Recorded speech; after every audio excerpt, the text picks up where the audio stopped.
Next instalment of the Access Courses Online podcast.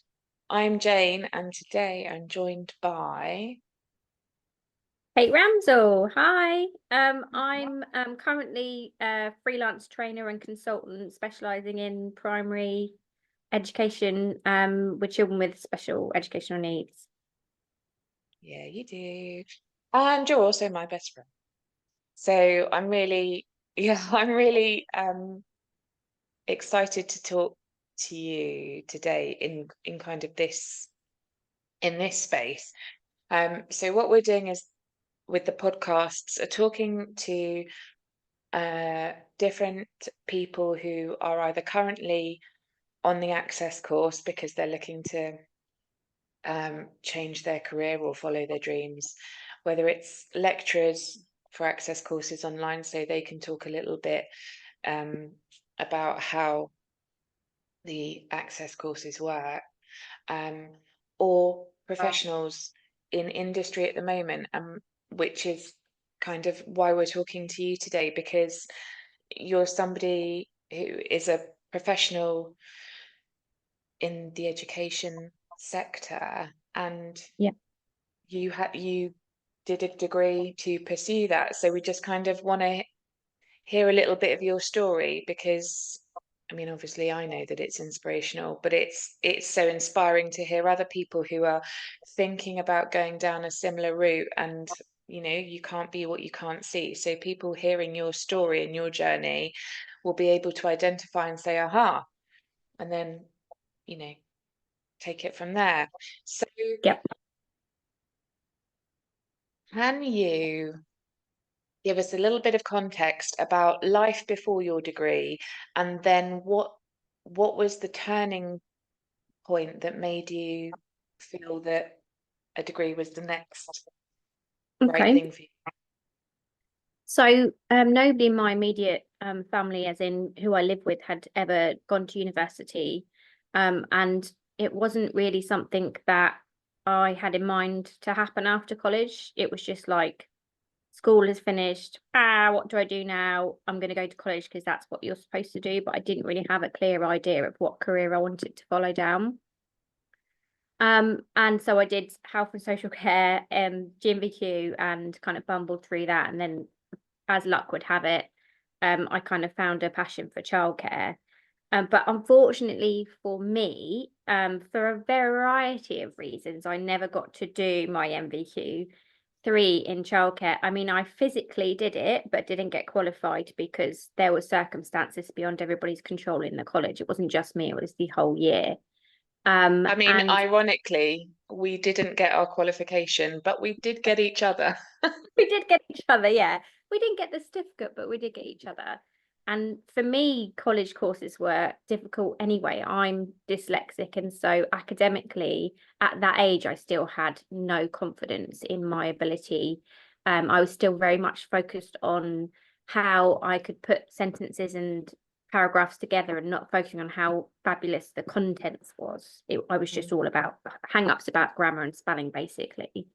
And after the disaster of that course, I was then 18, so then I would have had to pay for further education, and I wasn't in the financial situation to be able to do that. So I didn't. I just went and found a job. And I worked for a little while, and then, when you're in employment and you've got a passion to move forward, there is a certain amount of not pressure, just have you thought of to further your skills? So I started doing it sort of in the evening. So that's basically how I climbed up the ladder with my MVQ. I did it while I was working very slowly because of kind of funds and the pressure of having a full-time job and not living at home at the time. And I was still very low in confidence. I still didn't believe academically. Didn't like doing something like a degree. For me, it was just so wild. Like, there's no way that I could access that as a dyslexic full-time working individual that didn't have the money to do it. Yeah. It wasn't even a thing. And then I sort of saw Portsmouth University were doing sort of part-time foundation degrees, and I was in a new phase of life, and I was like, you know what? I'm going to try it. I'm going to try it. And it really helped with my academic confidence because I did the degree and kind of excelled in my area of career. And it kind of taught me that, yeah, there's a lot of value in getting your spelling and your grammar right, but actually what I was saying, what I was putting down in you know, units and assignments was valuable and I got good marks for. So that definitely improved my confidence in my academic skills. And do you think, if I remember our timeline correctly, you were working in you were working in the sector that you wanted to, you were working in education, you were working in a school, but your career path wasn't clear, was it? Because you didn't know necessarily what you wanted to do. You just did know that you didn't want to be a teacher. Yep. Yeah, How, absolutely. what were your, can you talk a little bit more about what that felt like at the time, kind of knowing that you were in the right sector, but not the role? Yeah, I mean it's tricky, isn't it? Because there's not a one size fits all. And for a lot of Mm, career paths, it's this or that. It's TA or teacher, it's early years education, worker or manager Senko. There's no kind of in between the gaps there. And I think I discovered that along the way with just by doing the job and getting the experience, and then people and managers and peers around me kind of saying, wow, you're actually quite good at this. And that kind of just pushed me forward. yeah. You know, you've got a bit of a talent for it. And then through that, I discovered what I was passionate about and what I was good at. And then I could look towards, well, how can I further that kind of on paper, if you like? So then if I was going to a job interview, I could get my foot in the door and then be able to show my skills practically as well as academically. Yeah. So, having done the degree, how long did the degree course take you? Three Because it was a years. part-time, yeah, Yeah. 3 years part-time. Um, and in what way has it furthered your career? It's a really, I think it's a tricky question because it isn't a straightforward career path, but I also know that your degree has added immense value and credibility to your, your current role now as a trainer and consultant. So as well as confidence, what kind of credibility did that give you, if that's an okay? I think credibility is a good word for it because, you know, with things like MVQ, if you're working early years or in a school setting, there's kind of the bare expectation is you should have a kind of knowledge about early years and Yeah. education. And then if you wanted to further that, there are various routes that you can go down. Um, so I got my degree before I moved on to Portage. And I was with the Portage service twice. The first time that I was with the service, you didn't have to have a degree. It wasn't within the criteria. But the second time I went for the role, it was one of those things that was in the criteria. It's in that necessary, but not you know, Mandatory. not definitely, yeah, not mandatory, Yeah. but really that's that unspoken thing of it's going to get this massive pile of candidates looked at if you've got that credibility behind you that you've, you know, Mm. really put yourself forward through that. And because you've done that, how do you feel about, not how do you feel about doing another degree, because that's not necessarily where life is at right now. Um, but because you have done that and you have that achievement under your belt, how do you feel about furthering oh, no, let me rephrase. How do you feel about your own personal ability in furthering your educational qualifications? Oh, I would have done another degree after the degree finished, but I'd picked that time to get pregnant. So I was like, maybe not right now. Right Because that now. was not right the second, because that was like the phase in my life, and it was in my brain that perhaps that was what I'd be striving to do, and not just because it would further my career, but also further my passion. Once you find something that Yeah. you love, you want to learn about all of the things, Yeah. and not just know about it. So as a person, I know about a lot of the things, but knowing about it and being able to say, I know about it, but here's this qualification to back up me saying that I know about it. I think there's a power and a credibility in that. And when you're in the education sector and there's a lot of professionals that you work in partnership with, I think again that gives you another level of credibility. Like, I'm good at this, but also I've furthered myself through further education. So it's definitely something that I would be confident enough to do again.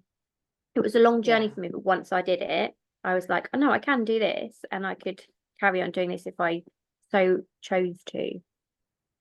Um, I love it.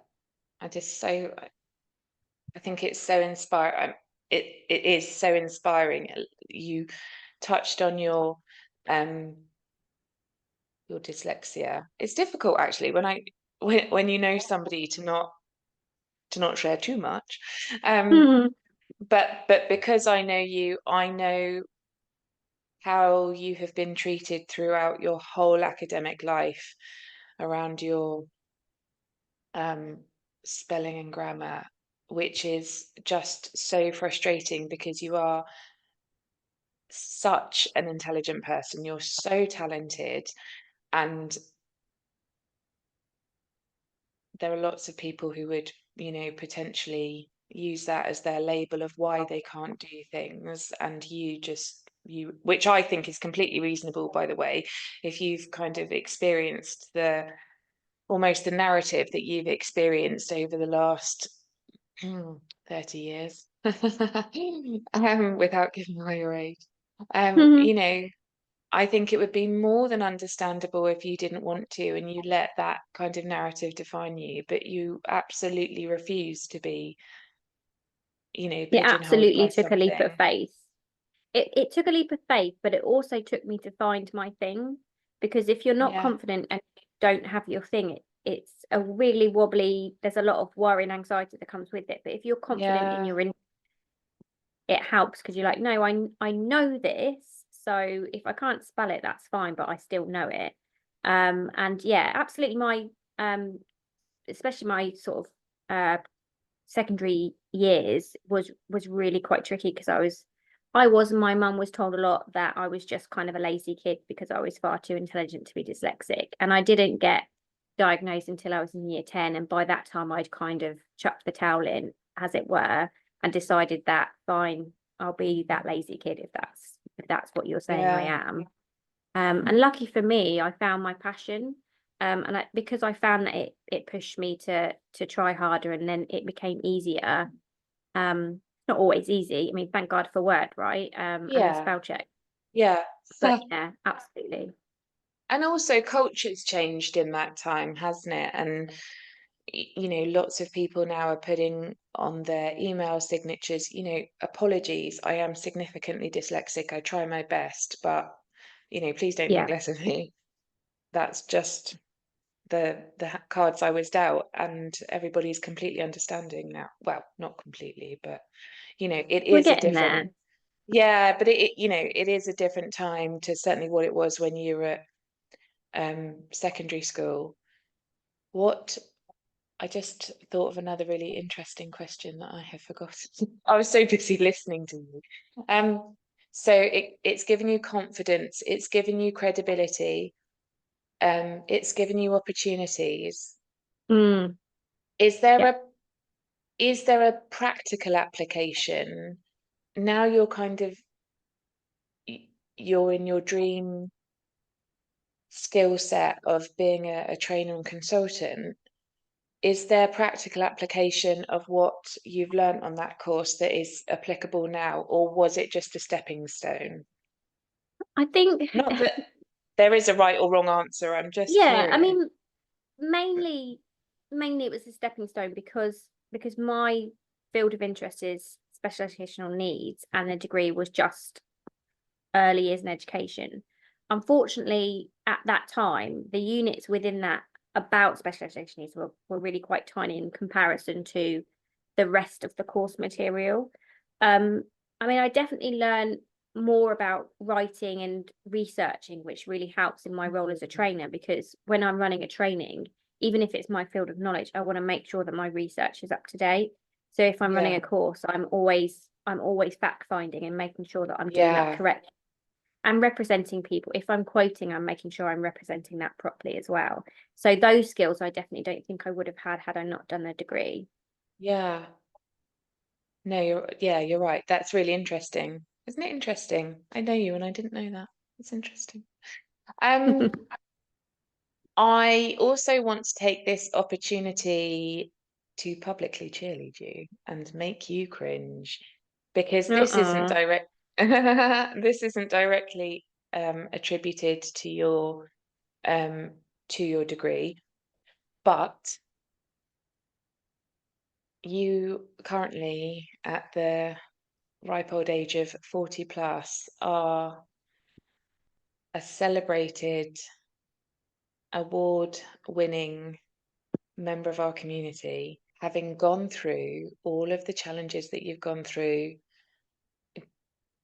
doing a degree, well, putting yourself through college when we had no money and the infrastructure at the college did not Mm. serve us, um, and putting yourself through college again when we had no money, and then buying a house at the same time as doing a part-time degree and then completing that whilst pregnant.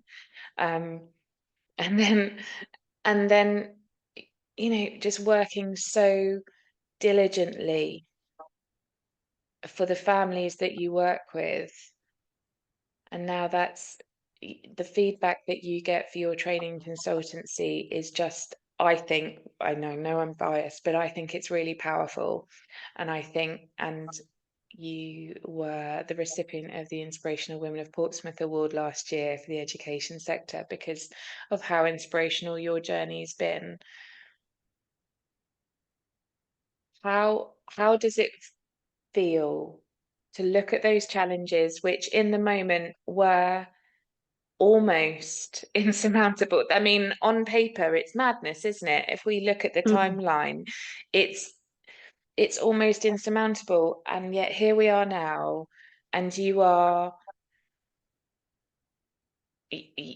doing it. You are living your dream, and that's not to say it's without challenges, but you are authentically recognized um, for the committed, passionate, skilled, intelligent woman that you are.